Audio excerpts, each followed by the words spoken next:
நல்ல ஒரு வருமானத்தை தருகின்ற பயணமாக ஒவ்வொரு மாதமும் நம்மளுக்கு சந்திர பகவான் நம்ம ராசியில் வந்து உச்சம் பெறுவார். அப்போவே தெரிஞ்சுக்கலாம். 7ஆம் இடத்துல நீச்சம் பெறுவார், அதுவும் தெரிஞ்சுக்கணும்.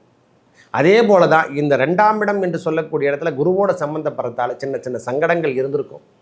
வேலை விரயம் என்றுமே காணப்படும். வேலைக்காக தான் நாம் முழுதல் போட்டு புழைக்கி எடுத்த மாதிரி எல்லாத்தையும் அதிலே போட்டுட்ட சாமி நினைக்கிறோமில்ல, அதெல்லாம் இந்த ஆவணி 6க்கு அப்புறம் நல்ல முயற்சிகள் ஈடுபடக்கூடிய தன்மை இந்த ரிஷபராசிக்கு. ஐயா, விவசாயம் மட்டும்தான் இல்லை, வேலை அமைப்புகளையும் சரி, குடும்பத்திலையும் சரி, எல்லா விதமான பிரச்சனையும் சரி, ஒரு ஆவணி 6க்கு அப்புறம் உங்களுக்கு கூடுதல் வருமானத்தை பெறுகின்ற மாதமாக இந்த ஆவணி மாதம் இருக்கும். முக்கியமாக தமிழ் மாதம் என்று சொன்னாலே அது சூரிய பகவானை குறிக்கும். சூரிய பகவான் இது வரைக்கும் 3ஆம் இடம் என்று சொல்லக்கூடிய இடத்துல இருந்தார். சந்திரன் கடகசாசி என்று சொல்லக்கூடிய சந்திரன் வீட்டில் இருந்தார். அவர் இடம்பெயர்ந்து 4ஆம் இடத்துல அவரோட சொந்த வீட்டில் ஆட்சி பெறுகின்றார். அவர் ஆட்சி பெறும் காலில் நம் சுகஸ்தானம் என்று சொல்லக்கூடிய உடல் சார்ந்த விஷயத்தில் சின்ன சின்ன பிணிகள் வரும். நாம் அதிலையும் எடுத்துக்கணும். நம்மளுக்கு உடல் தொந்தரவு, இந்த ஷோல்டர் சார்ந்த விஷயங்கள்லாம் நம்மளுக்கு அடிவயிறு சம்பந்தப்பட்ட பிரச்சனைகள், இதெல்லாம் சின்ன சின்னதாக உபாதைகள் வர்றதுக்கான வாய்ப்புகள் அதிகம். எனது அன்புள்ளம் கொண்ட ரிஷபராசி நேயர்களே, ரிஷபராசிக்கு இந்த ஆவணி மாதம் எவ்வாறு இருக்க போகுது?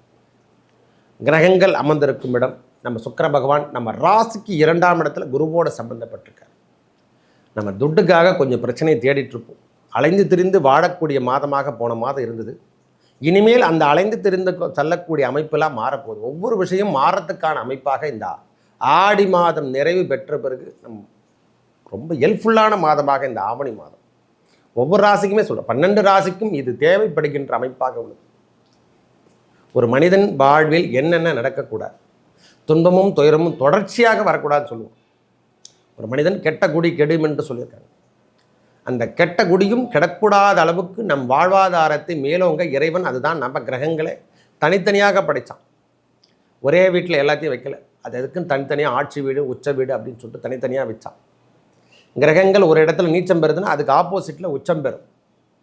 நீச்சம் பெறுகின்ற வீட்டுக்கு ஆப்போசிட்டில் உச்சம் பெறுது. அப்போ தெரிஞ்சுக்கலாம், ஓஹோ, ஒரு மனிதன் வாழ்வில் நல்லதும் கெட்டதும் மாறி மாறி வரும் என்று சொல்லக்கூடிய அமைப்பை பெறுவது இந்த ரிஷபராசி பார்த்தா தெரிஞ்சுக்கலாம்.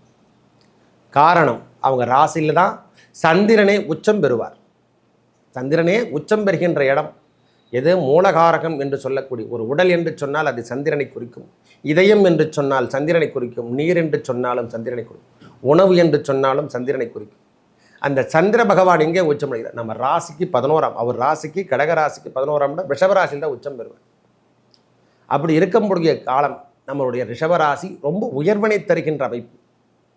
அந்த உயர்வினை தருகின்ற அமைப்புக்கு இப்போ 2ஆம் இடம் என்று சொல்லக்கூடிய சுக்கிர பகவான் இடத்துல இருந்து குருவோட சம்பந்தப்படுறதால இந்த வரவு சார்ந்த விஷயங்கள் சின்ன சின்ன தடை கொடுத்ததெல்லாம் ஒரு ஆவணி 6க்கு அப்புறம் நல்ல ஒரு வருமானத்தை தருகின்ற பயணமாக ஒவ்வொரு மாதமும் நம்மளுக்கு சந்திர பகவான் நம்ம ராசியில் வந்து உச்சம் பெறுவார். அப்போவே தெரிஞ்சுக்கலாம்.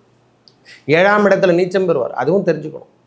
அதே போல தான் இந்த 2ஆம் இடம் என்று சொல்லக்கூடிய இடத்துல குருவோட சம்பந்தப்படுறதால சின்ன சின்ன சங்கடங்கள் இருந்திருக்கும். வேலை விரயம் என்றுமே காணப்படும். வேலைக்காக தான் நாம் முழுதல் போட்டு புழைக்கி எடுத்த மாதிரி எல்லாத்தையும் அதிலே போட்டுட்ட சாமி நினைக்கிறோமில்ல, அதெல்லாம் இந்த ஆவணி 6க்கு அப்புறம் நல்ல முயற்சிகள் ஈடுபடக்கூடிய தன்மை இந்த ரிஷபராசிக்கு. ஐயா, விவசாயம் மட்டும்தான் இல்லை, வேலை அமைப்புகளையும் சரி, குடும்பத்திலையும் சரி, எல்லா விதமான பிரச்சனையும் சரி, ஒரு ஆவணி 6க்கு அப்புறம் உங்களுக்கு கூடுதல் வருமானத்தை பெறுகின்ற மாதமாக இந்த ஆவணி மாதம் இருக்கும். முக்கியமாக தமிழ் மாதம் என்று சொன்னாலே அது சூரிய பகவானை குறிக்கும். சூரிய பகவான் இது வரைக்கும் 3ஆம் இடம் என்று சொல்லக்கூடிய இடத்துல இருந்தார். சந்திரன் கடகசாசி என்று சொல்லக்கூடிய சந்திரன் வீட்டில் இருந்தார். அவர் இடம்பெயர்ந்து 4ஆம் இடத்துல அவரோட சொந்த வீட்டில் ஆட்சி பெறுகின்றார். அவர் ஆட்சி பெறும் காலில் நம் சுகஸ்தானம் என்று சொல்லக்கூடிய உடல் சார்ந்த விஷயத்தில் சின்ன சின்ன பிணிகள் வரும். நாம் அதிலையும் எடுத்துக்கணும். நம்மளுக்கு உடல் தொந்தரவு, இந்த ஷோல்டர் சார்ந்த விஷயங்கள்லாம் நம்மளுக்கு அடிவயிறு சம்பந்தப்பட்ட பிரச்சனைகள், இதெல்லாம் சின்ன சின்னதாக உபாதைகள் வர்றதுக்கான வாய்ப்புகள் அதிகம். வேலை அமைப்புகளில் இருந்து வந்த பிரச்சனை முழுவதும் நீங்கும். வேலையில் இருந்து வந்த பிரச்சனை தயவு செய்து நீங்கள் பயப்படவே தேவை. ரிஷபராசிக்கு வேலை சார்ந்த விஷயங்கள் நம்மளால் 24 ஹவர்ஸ் இல்லை சுவாமி, எனக்கு 48 மணி நேரம் கொடுக்கணும் சுவாமி அப்படின்ற அளவுக்கு இந்த மாதம் முழுவதும் காணப்படும் வேலை சார்ந்த விஷயங்கள். தாயார் உடலிடத்தில் நாம் அக்கறை எடுத்துக்கக்கூடிய மாதமாக இந்த மாதம் இருக்குது. சூரியன் ஆட்சி பெற்றாலும் அந்த இடத்துக்கான அமைப்பு உண்டு. உஷ்ணம் சார்ந்த விஷயங்கள், தொந்தரவு, கண் பிரச்சனை, இது மாதிரி விஷயங்கள் தாயாருக்கு வரத்துக்கான வாய்ப்புகள் ரிஷபராசிக்கு வாய்ப்பு உண்டு. அதே போல் நம்ம ராசிக்கு 7ஆம் அதிபதி, நம்ம ராசிக்கு 12ஆம் அதிபதி என்று சொல்லக்கூடிய செவ்வாய் பகவான் நம்ம ராசிக்கு 5ஆம் இடத்தில் இருக்கார். நம்ம குலதெய்வம் சார்ந்த விஷயங்களோ, குலதெய்வத்துக்கான அருள் கிடைக்கிறதுக்கான காலமாகவும் இந்த மாதம் நம்மளுக்கு இருக்க போகுது. 4ஆம் இடம் வண்டி வாகனங்களை வாங்கிறதுக்கான பாக்கியம் இந்த ஆவணி மாதம் உங்களுக்கு ஏற்படும். 4ஆம் இடம் வண்டி, ஐயா கண்டிப்பாக 2 வீலர் வாங்குவீங்க, கார் வாங்கணும்னு ஆசைப்பட்டவங்க கார் வாங்குறதுக்கான வாய்ப்புகள் உண்டு. நான் இடம் வாங்க போகிறேன், வீடு கட்ட ஸ்டார்ட் பண்ணலான்னு நினைக்கிறவங்களா கண்டிப்பாக நீங்கள் ஓமரதம் பண்ணலாம், எந்த விதமான தடையும் கிடையாது. உறுதியாக சொல்கிறேன், நல்லா இருக்கக்கூடிய காலத்தை நீங்கள் பயன்படுத்தி கொள்ளுங்கள்.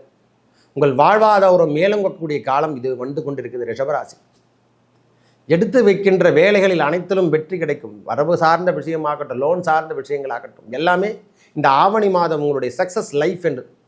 சொத்து மேலே பிரச்சனை இருக்குதா சாமி, கேஸ் போட்டிருக்கேன், ரொம்ப நாளாக நீடிச்சிருக்குது ஐயா, அந்த மாதிரி பிரச்சனைகள் எனக்கு விடுபட்டு வெளியே வருவனா கண்டிப்பாக இந்த மாதம் விடுபட்டு வெளியே வரத்துக்கான வாய்ப்புகள் அதிகமாக இருக்கும். சொத்து எனக்கு சேர வேண்டிய தாயார் பாகமோ இல்லை தந்தையார் சொத்துக்கள் நான் மீட்டு முடிக்க முடியல, அண்ணன் தம்பிக்கிட்ட கேஸ் போட்டிருக்கேன், இன்னும் சரியான ஒரு டவுட்டாகவே இருக்குது என் வாழ்வாதாரத்தில் அப்படின்னு நினச்சிக்கிறோம் இல்லை. அது இருந்தால் நான் செயல்பட்டு நான் பெரிய லெவலில் வந்துடுவேன், அந்த சூழ்நிலை என்று சொல்கிறோம் இல்லை. அந்த சூழ்நிலையெல்லாம் இந்த மாதம் மாறுகின்ற அமைப்பாக இந்த சூரிய பகவானுடைய ஆட்சி பெறுகின்ற காலங்கள் உங்களுக்கு உன்னதமாக. ஆலயம் சார்ந்த விஷயத்தில் ஈடுபடக்கூடிய தன்மையும் இந்த ஆவணி மாதம் முழுவதும் பொருந்தும். திருவிழா சார்ந்த விஷயங்கள், ஆலய நிர்வாகத்தை எடுத்து நடத்தக்கூடிய தன்மை, இதெல்லாம் ரிஷபராசிக்கு ஏற்புடைய மாதமாக. திருமணம் சார்ந்த விஷயத்தில் இருந்து வந்த பிரச்சனை முழுவதும் நீங்கக்கூடிய மாதம். நீங்கள் பெரிய பிரச்சனையில் சந்திச்சிருந்தா, ஐயா நான் லவ் மேரேஜ் பண்ணிக்க போகிறேன், என்னால் சொல்லிவிட்டு என்னை வீட்டில் சொல்ல முடியாத ஒரு சூழ்நிலையில் இருக்குது, இந்த முறை தைரியம் தன்னம்பிக்கை அதிகரிக்கக்கூடிய மாதமாக இந்த ஆவணி மாதம் பிறப்பிக்கும். ஒரு மனிதனின் வாழ்வில் தன்னம்பிக்கை தைரியம் ஒரு மனுஷனுக்கு வந்துட்டாவே அவன் எல்லையை தொடுவான் என்று சொல்லக்கூடிய உச்ச நிலையை தொடக்கூடிய அமைப்பு தான் அது. வரணும், ஒரு மனிதனுக்கு கொடுக்க வேண்டியதை தைரியம் தன்னம்பிக்கை தான், அது கொடுத்துட்டாவே போதும், எந்த சூழ்நிலையும் தாண்ட வரக்கூடிய அமைப்பு. அந்த தைரியம் தன்னம்பிக்கை அதிகரிக்கக்கூடிய காலம். உடல் சார்ந்த விஷயத்தில் இருந்து வந்த பிரச்சனை, நீண்ட காலமாக எனக்கு இருக்கக்கூடிய பிரச்சனை, அந்த தொந்தரவான விஷயம் எல்லாம் விலகி செல்லக்கூடிய காலம். இந்த வீடு அமைப்பு, நாம் வீட்டை விட்டு மாறலான்னு சொல்கிற எண்ணம் எல்லாம் இந்த நேரத்தில் உருவாகும். ஐயா வீட்டை மாற்றிடலாமான்னு நினைக்கிறேன், இங்கிருந்து வாடகை இன்னொரு இடத்துக்கு போயிடலான்ற எண்ணம் எல்லாம் இந்த ஆவணி மாதம் உருவாக்கக்கூடிய காலம். நீங்களே பார்ப்பீங்க, ரிஷபராசிக்காரங்களுக்கு ஆமாம் வீடு மாற்றலாம் தான் என்ன வச்சுருந்தேன், இந்த ஆடி மாதம் போகட்டுமேன்னு யோசனை பண்ணியிருந்தேன், ஆவணி மாதமே அதுக்கான ரிசல்ட் கிடச்சிச்சு அப்படின்ற மாதிரி ஒரு எண்ணங்கள் தோன்றும். அது மாறிட்டாவே நம்மளுக்கு சரியாயிடு சாமி, ரொம்ப நாளாக கஷ்டப்பட்டுருக்கேன் இதே இடத்துல இருந்து. இந்த மாற்றத்தை கொடுக்கக்கூடிய தன்மையெல்லாம் இந்த ஆவணி மாதம் உங்களுக்கு பிறப்பிக்க போகும். வாழ்க்கையில் நாம் என்னென்ன தெளிவில்லாமல் போயிட்டோமோ இந்த ஆவணி மாதம் நிறைய தெளிவை பெற போகிறோம். வண்டி வாகனத்தை வாங்கிறதுக்கான பாக்கியம், சூழ்நிலை அதுக்கேற்றாற்போல் வருமானம் தருகின்ற பாக்கியம், உங்கள் வாழ்வாதாரத்தில் இருந்து வந்த பிரச்சனை அனைத்தும் மாறும்.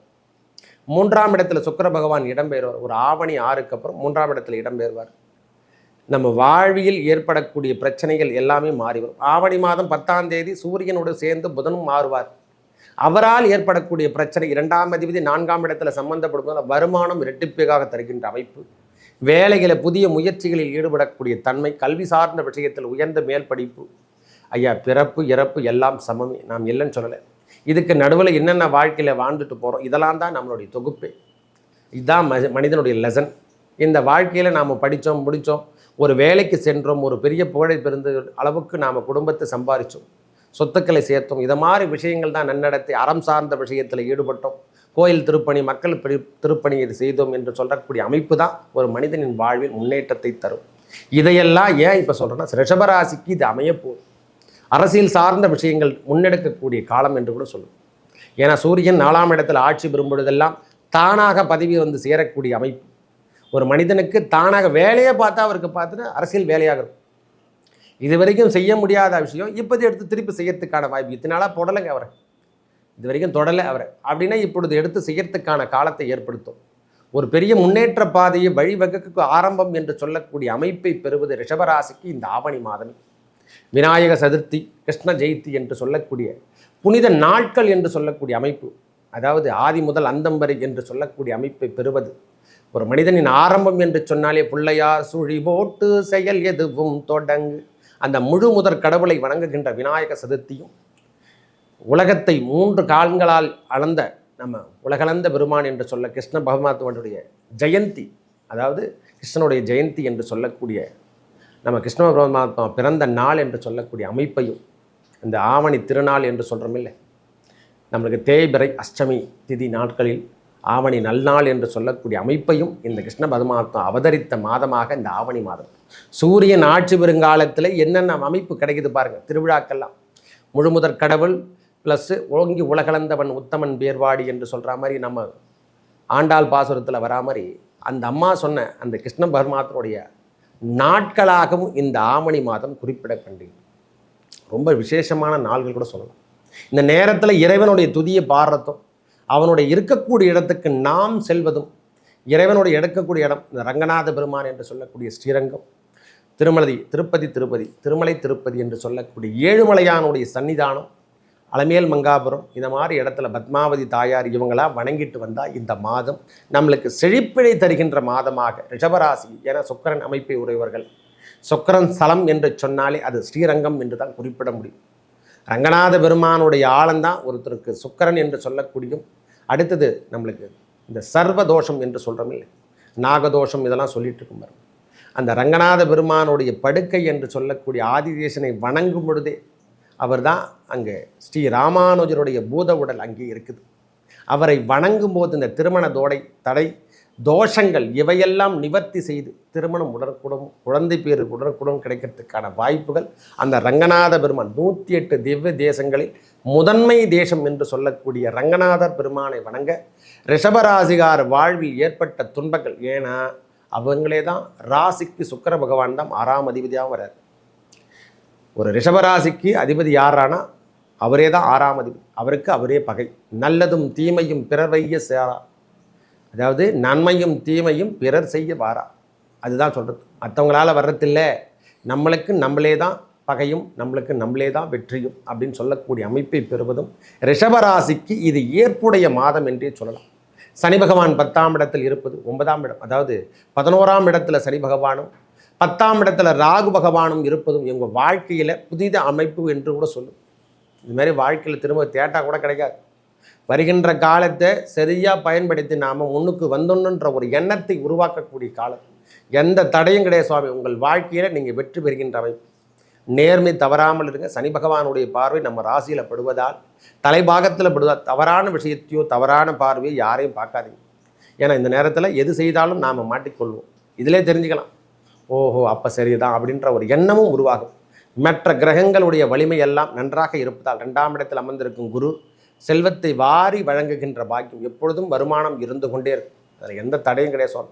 நல்ல முன்னேற்றத்தையும் தரவல்லதாக இந்த ஆவணி மாதம் பிறக்கின்ற அமைப்பே உங்களுக்கு சிறப்பினை தருகின்ற மாதமாக அமையப்போது. புதிய முயற்சி, புதிய ஈடுபாடுகளில் ஈடுபடக்கூடிய தன்மை, திருமண தடை தோஷமெல்லாம் விலகக்கூடிய மாதமாக உங்கள் வாழ்வில் திருமண தடைகளில் தோஷங்கள் கிடையாது, இது மாதிரி விஷயங்கள்லாம் விலகி செல்றதுக்கான பாக்கியம், குழந்தை பேறு சித்திக்கின்ற மாதமாகவும் இந்த மாதம் இருக்க போது. மேலும் நல்லதெல்லாம் நடக்க இறைவன் முருகப்பெருமானை வணங்கி வர திருச்செந்தூர் ஒரு முறை சென்று வாருங்கள். 1000 கோடி சூரியனுக்கு இணையானவர் முருகப்பெருமான். அந்த முகத்தை நாம் பார்க்கணும்னா திருச்செந்தூர் சென்று வந்தாலே போதுமானது. ஏன்னா சூரபத்மனை அழித்த பிறகுதான் அவருடைய முகம் நாம் கண்ணுக்கு சூரியன் ஒளி போல காட்சி தருகின்ற அமைப்பாக. அங்கேருந்து பார்த்தீங்கன்னா தெரியும், கடலிலிருந்து நாம் மேலோங்கி வருகின்ற சூரியன் அமைப்பையும் அந்த சூரிய ஒளி படுகின்ற இடமும் நம்மளுக்கு திருச்செந்தூரை நினைவுபடுத்தும். நல்லது நடக்கும். நன்றி, வணக்கம்.